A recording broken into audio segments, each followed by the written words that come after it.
Hello friends, this video on semiconductors part 6 is brought to you by examfear.com. No more fear from exam.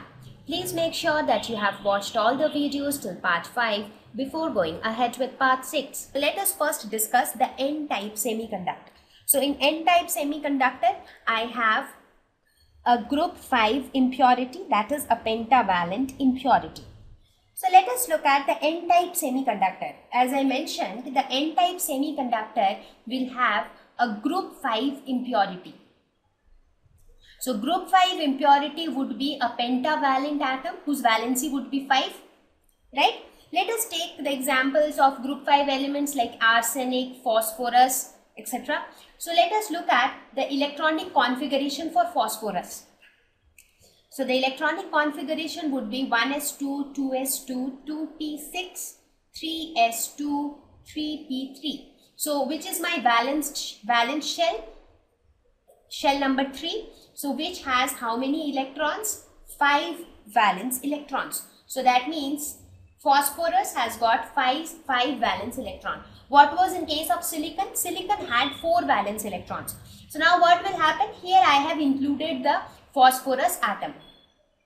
So now this phosphorus has 1, 2, 3, 4 and there is 1 extra electron, right? So out of these 5 valence electrons, 4 have been involved in the covalent bond formation, like how silicon used to do. But this time it has got 1 extra valence electron.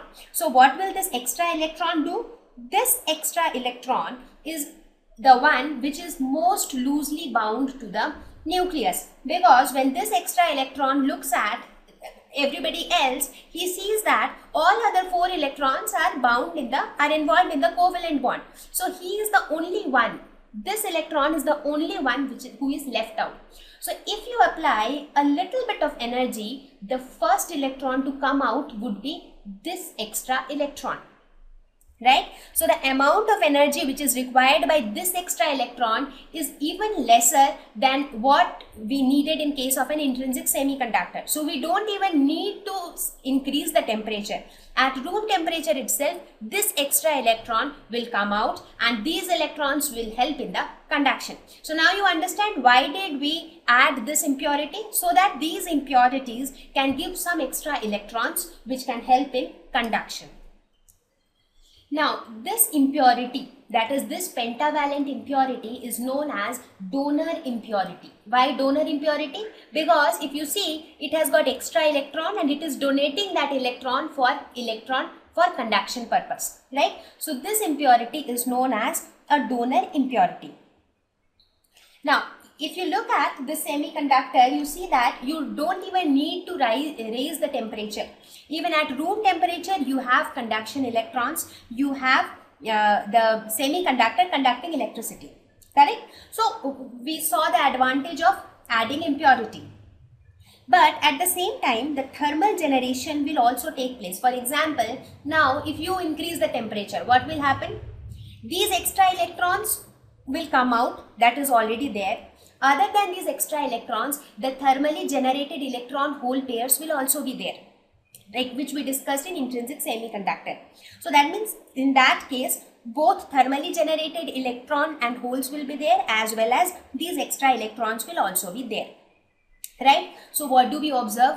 We observe that in this case, the number of electrons is greater than the number of holes. You understand why so?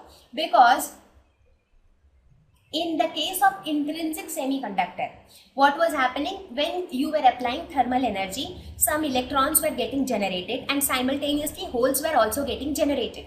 That is why number of electrons were equal to the number of holes. But in this case, that process is there. Other than that, even at room temperature, there are some extra electrons which are getting generated, and this electron generation will not give rise to holes because these are extra electrons, correct? So therefore, due to these extra electrons, the number of electrons becomes greater than the number of holes, right?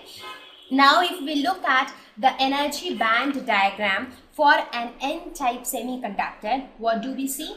We see that in in case of an n-type semiconductor, when we add a group 5 impurity, there is an additional energy level which is created just below the conduction band, and we call this as the donor energy level, which is denoted by ED. Now the electrons which are present in this energy level, they reach the conduction band at room temperature. So the electrons which are present in this energy level, they just need a very small amount of energy, right? So this much energy they manage to overcome even at room temperature, and that is how they reach the conduction band and thus helps in conduction. So what were the key points to be noted in case of n-type semiconductor? So what are the important points that we note about an n-type semiconductor? N-type semiconductor has number of electrons very greater than the number of holes. This is because of the extra electrons donated by the donor impurity atom.